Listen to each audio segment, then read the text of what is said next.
Luděk Alois Marold was a Czech painter and illustrator, best known for his panorama depicting the Battle of Lipany.It is the largest painting in the Czech Republic and currently has its own pavilion at the Výstaviště exhibition grounds. Biography. He was born out of wedlock and given his mother's surname. His father, an army lieutenant, was killed the following year during the Austro-Prussian War, and his mother died 6 years later. The next 9 years of his life are largely undocumented, although he apparently tried to enter cadet school, but failed the examinations. At the age of 16, he entered the Academy of Fine Arts, but remained for only a year and was expelled. His studies did not resume until 1881, when he enrolled at the Academy of Fine Arts, Munich, where his instructors were Ludwig von Lofts and Nikolaus Gysis. While there, he exchanged ideas with other Czech painters such as Mikuláš Ales and Alphonse Mucha. His first professional successes came as an illustrator for several German and Czech magazines, such as Světozor. During this time, he began to suffer from rheumatic fever, so, in 1887, he returned to Prague, where he worked in the studios of Maximilian Pirner and edited publications from the newly established Mainz Union of Fine Arts, headed by his old friend Ales.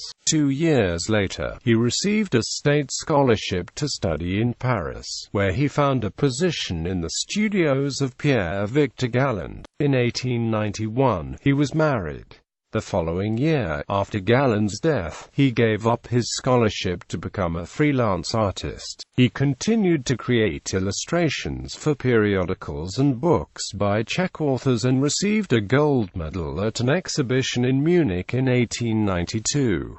Later, he adopted the Art Nouveau style and began receiving orders for posters. In 1895, he was elected a member of the Czech Academy of Arts and Sciences. By 1897, he was back in Prague, where he proposed creating a gigantic panorama of the Battle of Lipany for an upcoming exhibition. His proposal was accepted, and, after making sketches at the battlefield, he began work in early 1898.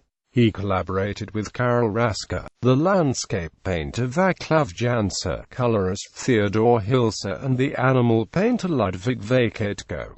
It measures 11 meters high and 95 meters long. The stress of completing this huge work on schedule had a fatal effect on his already fragile health, and he died shortly after it went on display in 1898. A major retrospective of his work was held the following year. 3 streets have been named after him in Dessau, Kladno and Prague. Selected works.